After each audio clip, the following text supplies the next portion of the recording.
Ги гледате вестите на Сител. Во студиото со вас, Валентин Николовски. Почитувани гледачи, добро вечер. Вечерен преглед на најважните вести и теми на денот. 4 години казна затвор доби поранешниот директор на геријатрија Мухсин Арифи, кој беше обвинет дека зел подкуп од 20.000 евра за да смести пациентка во болницата. Според судот, Арифи е прогласен за виновен, бидејќи на безобразен и брз начин сакал да стекне парична корист. На затворска казна од 1 година и 10 месеци е осуден и Блери Мамити, кој посредувал во земањето на подкупот.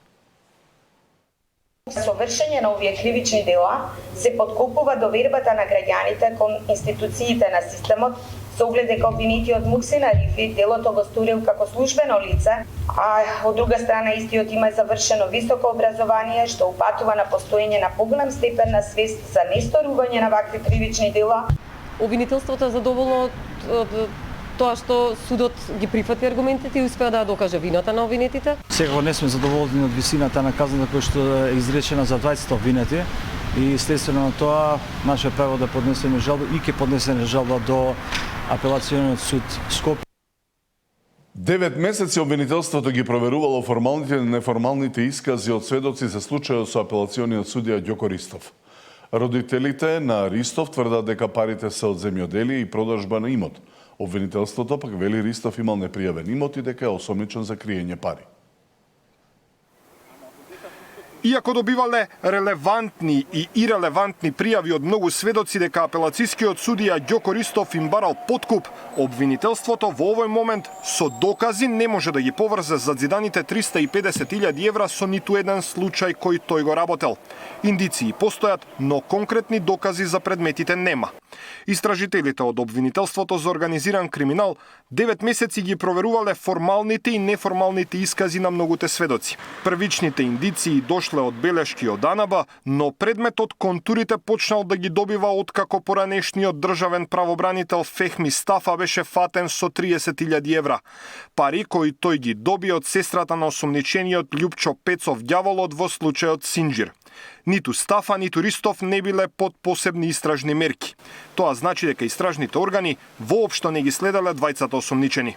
Доаѓаат сведоци, кажуваат им се влијаело, па од предметите што се работат, овде гледате дека навистина нешто се случува, па имате телефон што ќе ви се појави од некоја истрага, пример од некој затвореник, ќе го дадете во нашата лабораторија, ќе најдете интересни разговори меѓу затворениците. Не е само една дојава, туку се градеше мозаик околу 9 месеци. Контурите се исцртаа со истрагата против Љупчо Пецов ѓаволот од предметот Синџир. Не било возможно да не влезе ни ден во притвор, туку одма да добие куќен притвор. Објасни обвинителката Искра Хаџивасилева на брифинг со новинарите. 350.000 евра главно во банкноти од 500 и 200 евра се пронајдени од второбит. Првично се вршени претреси на 3 локации. На едната истражителите пронашле бункер во бетон кој во тој момент бил празен. Во вториот обид извршен е понасочен претрес. Родителите биле прашани дали во скоро време било реновирано во куќата, што тие го негирале. Забележени се различни плочки кои биле искршени. При мало кршење се појави дупка. Дупката се прошири надесно, почнаа да паѓаат пари. Рече обвинителката Хаџивасилева. На прашање дали Ристов имал непријавен имот, обвинителката Хаџивасилева одговори потврдно. Во однос на квалификацијата на делото перење пари, обвинителката објасни дека тука не станува збор за класично пуштање во промет на пари стекнати преку криминално дејствие, туку членот од кривичниот законник опфаќа и криење пари, дел кој поретко се применува. Во меѓувреме, Сдруженијето на судии побара темелна, прецизна и транспарентна истрага во која ќе се утврдат сите релевантни факти и околности, но и евентуална инволвираност на други лица. Доколку се докаже корупција, Сдруженијето се оградува од секој корумпиран судија. Сдруженијето бара целосно почитување и заштита на угледот и достоинството на честните судии, како и воздржаност од генерализации кои дополнително ја подкопуваат довербата на граѓаните во правосудниот систем. Сдруженијето на судии смета дека ваков принципиелен и одговорен пристап треба да биде применет и кон сите други општествени чинители и функционери кои се склони кон коруптивно однесување, бидејќи токму ваквите појави со години придонесуваат за губење на довербата на граѓаните во институциите и во системот во целина, велат од Сдруженијето. Инаку вчера одбраната и пред обвинителството и пред судот тврдеа дека 350.000 евра не биле на судијата Ристов, туку на неговите родители, стекнати од земјоделие, главно од работа на лозје. Ова тврдење не го убеди судот, кој одреди куќен притвор за Ристов. Истрагата продолжува, но дали во неа ќе бидат опфатени и други корумпирани судии, обвинителството засега не открива. Даниел Василев, Сител телевизија. Нов протестот кој се побара затворање на цементарницата Усие, која е посочена како еден од најголемите загадувачи на амбиенталниот воздух во метрополата. Протестот заврши, какви пораки се испратија од истиот, но и што велат од компанијата Усие, во жива прашувам Тамара Дичовска. Итна дислокација на цементарница Усие беше едно од главните барања кои што денеска стотици граѓани го посочија на протестот кој што беше токму пред фабриката. За нив таа е најголем загадувач како во тој предел, така и во Скопје, и како што одговорите посочија дека никаде во светот не се видело фабрика да има среде град. Меѓу другите барања беше 24 часовен мониторинг врз цементарница Усие, но и реални мерни станици кои што ќе го покажуваат загадувањето на воздухот, бидејќи оние кои што ги има фабриката според нив се неверодостојни, бидејќи како што велат никогаш нема да признае компанијата дека тие самите се загадувач. Но од компанијата Усие пак тврдат дека нападите кон нив се неосновани, дека тие не го загадуваат градот, бидејќи како што велат изминатиот период не им работеле ниту двете печки, а сепак воздухот бил и многу загаден. Во продолжение да погледнеме кои беа пораките од денешниот протест, меѓутоа и ставот на компанијата Усие. Со жолт картон во рацете, стотици граѓани на денешниот протест пред цементарница Усие предупредија дека доколку не се дислоцира фабриката, не се постави 24 часовен мониторинг и нема институционална реакција, ќе ги радикализираат блокадите. Ги блокираат улиците, бидејќи долги години, како што велат, им е блокиран воздухот. Не им веруваат на мирните станици кои ги има фабриката Усие, бидејќи ниту еден загадувач нема самиот за себе да каже дека загадува. Барањата ги испратиле во над 10 институции и бараат брза реакција. Пред точно 6 години, заедно со група граѓански активисти, за прв пат го блокиравме Усие и тогаш требаше да му даеме жолт картон. Сега заслужуваат црвен.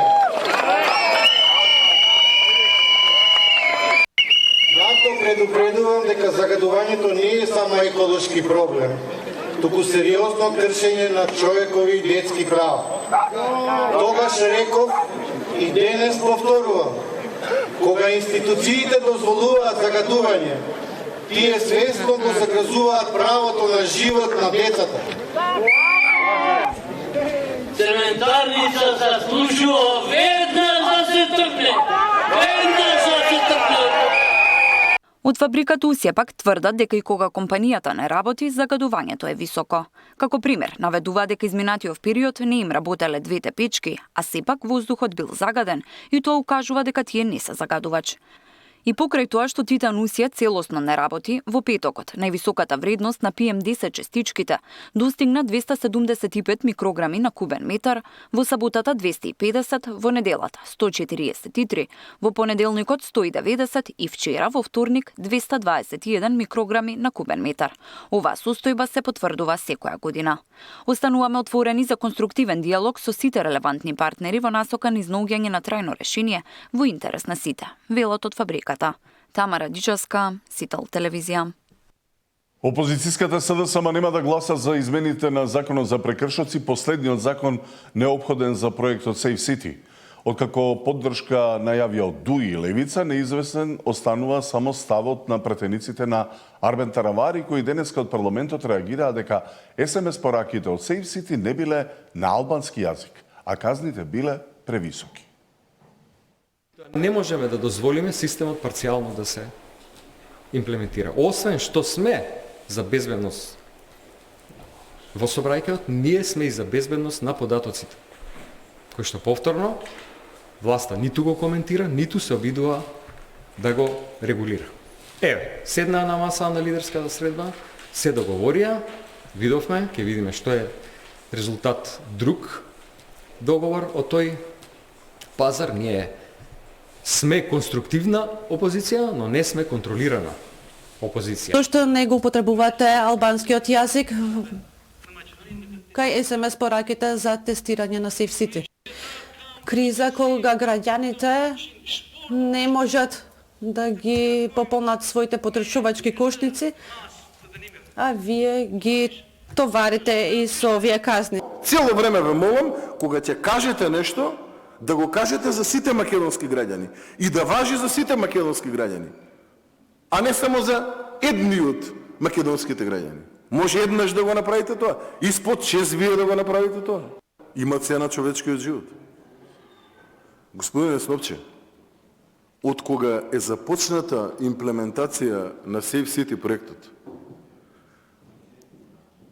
заслуга на македонските граѓани е спасување на 9 човечки животи компарирано со 2 месеци од претходната година. Собраницката комисија за избори и именувања ги утврди кандидатите за новиот состав на Државната изборна комисија.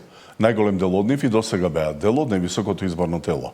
Промена има само на претседателската позиција, каде што опозицијската СДСМ го предложи поранешниот министер за правда и за европски прашања Бојан Маричич, а Кондарко останува само член. Политичката партија ВМРО-ДПМН ги предложи следните 3 члена на Државната изборна комисија. Александар Даштевски, дипломиран правник од Скопје, Ангелчо Ристов, дипломиран правник и магистер по административно право и јавна администрација од Делчево, и Светлана Карапетрова, дипломиран економист и магистер по економија, финансии, сметководство и ревизија. Политичката партија на СДСМ за председател член на Државната изборна комисија ги предложи следните кандидати. За председател на Државна изборна комисија се предлага Бојан Маричич, дипломиран правник и магистер по меѓународно европско право и современи европски студии од Скопје, и член на Државната изборна комисија се предлага Борис Кондарко, дипломиран правник со положен правосуден испит од Скопје. Политичката партија ДУИ за член на Државна изборна комисија предложи Дитмире Шеху, дипломиран правник од Гостивар. Движењето БЕСА за подпредседател на Државна изборна комисија го предложи кандидатот Абдуш Демир. Втор ден од форумот во Давос, последната вест вели дека председателот Трамп со генералниот секретар на НАТО Руте договориле работни групи да седнат и да најдат решение за островот Гренланд, на кој Трамп вели дека САД имаат право. Во меѓувреме, премиерот Мицкоски го стартуваше денот со средба со сопственикот на 4iG, кој доби лиценца за трет мобилен оператор. Вториот ден од форумот во Давос, премиерот Мицкоски го стартуваше со средба со сопственикот на 4iG, компанијата која ја доби лиценцата за трет мобилен оператор во Македонија. Во следниот период ќе инвестира повеќе од 100 милиони евра за развој на овој сектор. Граѓаните добиваат нова компанија која што ќе нуди мобилни услуги и компанија која што сигурен сум дека ќе влијае позитивно во намалување на цените на услугите кои што мобилните оператори ги нудат за граѓаните во Македонија. Понатаму денот го продолживме на панел на кој што разговаравме со светските лидери и представници на мултинационални компании за предизвиците на човештвото во годините кои што следат. Се разбира, еден од најголемите предизвици е вештачката интелигенција. Но вештачката интелигенција сама по себе не значи ништо отколку само 2 обични збора. Но кога ќе влезете во суштината, ќе сватите дека за да вие создадете општество кое што во иднина озбилно, сериозно ќе ја користи вештачката интелигенција, потребни се неколку предуслови. Пред се сигурна енергетска стабилност и нормално развој, бидејќи сите оние дата центри имаат потреба од струја, односно од електрична енергија, и второ, ни требаат IT инженери, односно ни требаат инженери кои што ќе ја користат таа вештачка интелигенција за потребите на општеството и потребите на граѓаните. Се разбира дека ние како држава не смееме да останеме надвор од овие процеси. Фокусот на форумот пак денеска е насочен кон американскиот председател кој во Давос пристигна со 3 часа за доцнување поради технички проблеми со авионот. Сепак многу европски лидери воопшто не го дочекаа. Макрон се замена, германскиот канцелар Мерц и шефицата на Европската комисија фон дер Лајен ги откажаа средбите со Трамп. По повеќе месечни тактизирања, Трамп денеска во Давос ја отфрли можноста да го превземе Гренланд со употреба на воена сила, иако вели не се откажуваат од островот. And we never got anything. We probably won't get anything unless I decide to use excessive strength and force where we would be, frankly, unstoppable. But I won't do that. Okay? Now everyone's saying, oh, good. That's probably the biggest statement I made because people thought I would use force. I don't have to use force. I don't want to use force. I won't use force. All the United States is asking for is a place called Greenland. Единствен кој потврди средба со Трамп е генералниот секретар на НАТО. Руто и во рамки на утринскиот панел призна дека постојат тензии во алијансата, но рече дека е уверен дека прашањето за Гренланд ќе се реши пријателски. And when it comes to the Arctic, I think President Trump is right. Other leaders in NATO are right. We need to defend the Arctic. We know that the sea lanes are opening up. We know that China and Russia are increasingly active in the Arctic. There are 8 countries bordering on the Arctic. 7 are a member of NATO. That's Finland and Sweden and Norway and Denmark, Iceland, Canada and the US. And there's only one country bordering on the Arctic outside NATO, and that's Russia. And I would argue there is a 9th country, which is China, which is increasingly active in the Arctic region. So President Trump and other leaders are right. We have to do more there. We have to protect the Arctic. Илјадници граѓани пак вчера вечер во Цирих излегоа на протести против пристигнувањето на американскиот председател. Со пораки Трамп не е добре дојден. Протестите ескалираа откако беше запалено американското знаме, пошто дојде и до судир помеѓу демонстрантите и полицијата. Деспина Тодоровска, Сител телевизија. Довестите во 20